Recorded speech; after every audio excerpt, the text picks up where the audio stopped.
I'm glad he got the full year. I think you even thought, Nick, that he should get fired at the All-Star break.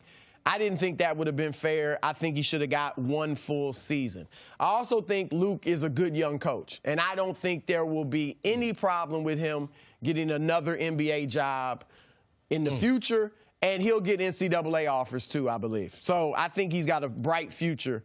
That said, I don't think he ever had a chance this year. I don't think he ever stood a chance. Number one, the superstar LeBron never bought in.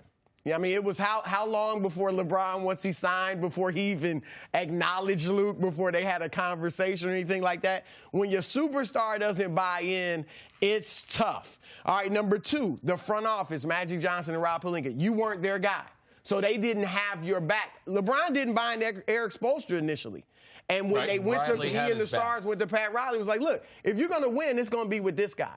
If they had a conversation about Luke and Magic and Rob were like, look, he's going to be here the rest of your contract, then you just have to get in line and try to win with him. But he's not their guy.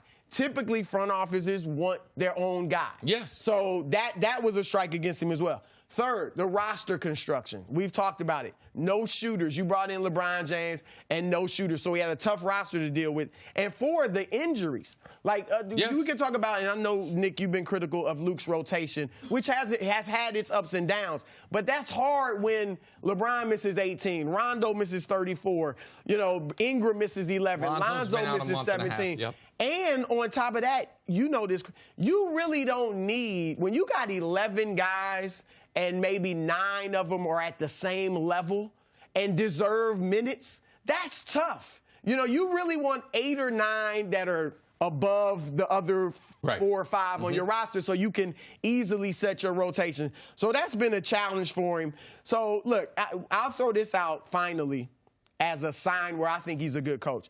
I believe defense, when a team is good defensively, that's a big sign of a good coach because everybody wants to play offense. But defensively is when you got to get guys, you have to teach them technique, they have to understand rotations, and they have to buy in and hustle. The Lakers were 10th in the league defensively before LeBron got hurt. They were 7th during the 17 games he was out. And then they went to 28th when LeBron came back. It all fell apart. They are third worst, second worst, or worst in every defensive metric since Lonzo's injury. That was right before LeBron came back. Yeah, and I don't want to. People are making Lonzo out to be Dennis Rodman. No, he's not. I'm not saying all that, but he is a good, solid defender. But I think just the LeBron coming back and not hustling on defense all the time, and the Anthony Davis trades, all of it, that just sapped the guys. So defensively, they didn't have it. Every point you make's a fair one. This would be a difficult job for any coach. The level of injuries, the Lakers have been dealt with as much injuries as any team in basketball, and it's from their star player to their second best player. Every one of their 4 best players has either missed significant time with injury or suspension this season. So that's real. I think the front office did an abysmal job. Of all the places we're going to lay blame, the one that was the most obvious from the beginning and the one that was the most glaring up to and including last night. David Griffin said it on the broadcast. Last night, must-win game at halftime. LeBron with 15 potential assists. 3 converted. You know why? Because clang, clang, clang. It was open threes missed. So, and of course, the Anthony Davis stuff. And LeBron has not been a good leader as the best player on the team. It's not just that he didn't buy into the coach. He didn't put his arm around the young players the way they needed him to. Maybe he thought they needed the whip rather than the sugar cube, but these guys, it would appear, at least earlier on, needed the sugar cube more than the whip. So all that's fair. But what's also fair is this. Luke Walton has not done a single thing this year that I'm like, oh, that's a high-level NBA coach. He's won 40% of the games in his career. Last night in a must-win game in back-to-back timeouts. You know what he drew up? JaVale McGee post-ups. Back-to-back timeouts. Critical game. One was a running hook shot. The other, he tried a Dirk one-legged fadeaway. Spoiler alert, 0 points on those 2 possessions. In the game against Milwaukee, and Luke took accountability for this. They called timeout when the Bucks have stormed back, taking a 3-point lead. Kentavious Caldwell-Pope can't get the ball in bounds. Why is Kentavious Caldwell-Pope even on the court? He's been torched the last 5 minutes. They're running rotations out there before Ingram got hurt, where you have LeBron and Ingram on the bench, and the offense goes to die. You said he's going to get an NBA job, maybe as an assistant. No, he'll definitely get an NBA job. I'm not saying the day after he's fired, he has got a lot of people think he's a good coach in the league. He'll definitely get a job, no question. I think his next job's the head coach of the Arizona Wildcats, but go ahead. Yeah, and that I don't know if he'll want to go to college, but yeah, he could get offered that. Well, the Lakers have many problems, and it starts from the top. When you have Jenny Buss, her guy is Luke Walton. And Magic Johnson, Rob Pelinka, they haven't been able to hire their coach. So there's always a feeling that as far as a general manager, front office, they want to have their guy in there. Luke was never their guy. And I believe it's big when you have LeBron James not buy in. So what did he go to L.A. for? Did he go there for Magic? Did he go there to make movies? Because he should have bought in the first year on the coach. Because you own the shot clock, LeBron. Like, you can't forget how old you are. You can't forget. You can't just give away a year. In Miami, he didn't have to buy in the Sproles. Man, he was early in his career. Man, it was a lot of things going to happen. But the only thing that saved Miami was the owner and Pat Riley. Because they would not go behind the coach's back and listen to LeBron and his complaining. So, is it fair? Man, this is pro sports, all right? He's been the coach of the Los Angeles Lakers. Was it fair he ever got that job? Correct. Wait, what kind of resume did he have? So, was it fair he got it? Was it fair he's going to get fired? No, pro sports is not fair.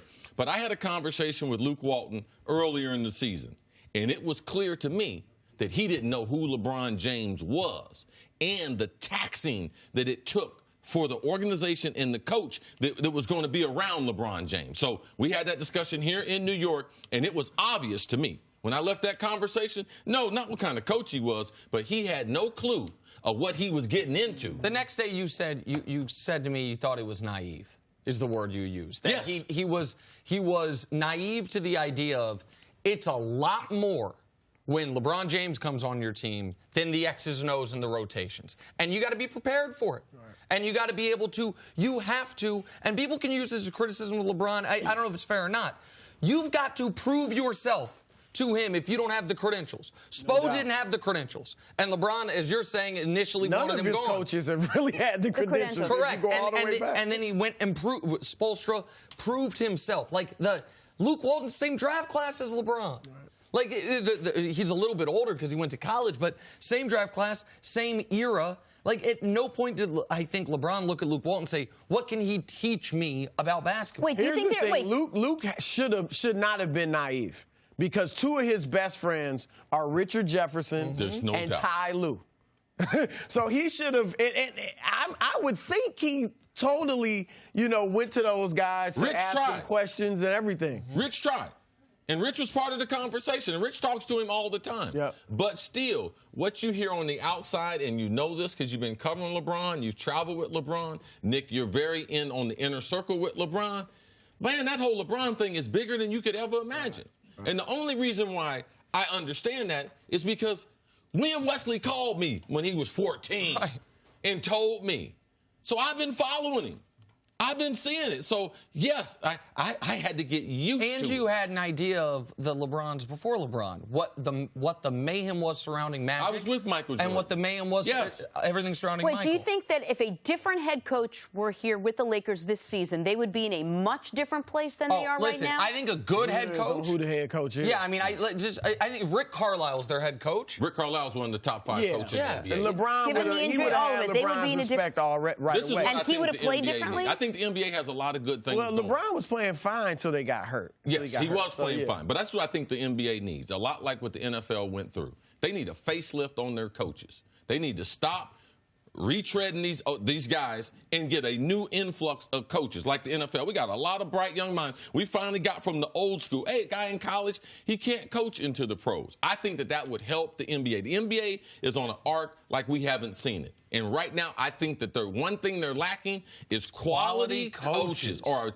just a breath of fresh air of coaches into the NBA. And an example of that just quickly here is the names that are going to be floated to replace Luke Walton. Jason Kidd, which would be a disaster. Mark Jackson, hit or miss. Ty Lue. And I think Ty's an excellent coach. I think it would work because LeBron respects him. It's likely going to be Ty Lue. That's what I think as well. And I think Doc Rivers' name is out there too. But if I can get Kawhi and or KD, why am I leaving the Clippers? That battle, man. Right. But the point I'm making is, even though I think Ty's a very good coach and it would work, those are 3 names None of them are new. Like in Toronto, Nick Nurse, that was a risk. That has worked out well. I didn't think they should move on from Casey. Casey's doing well in Detroit. Nick Nurse doing well. It's been a long time since there was a half dozen new NBA coaches. It's like the same 45 guys. To your point, the NFL had the influx this offseason. I've long said this. If you look at the guys LeBron's compared to, Kobe, Tim Duncan, Magic, Michael Jordan, so on and so forth. They all had great They coaches. all had that iconic head coach. If LeBron had a Popovich, a Pat Riley, a Phil Jackson, especially earlier in his career, I think he would have won more titles. Thanks for watching. Subscribe here to get the latest from the show. Also, be sure to check out more of the best clips from First Things First, or go watch a few segments from our other shows on FS1.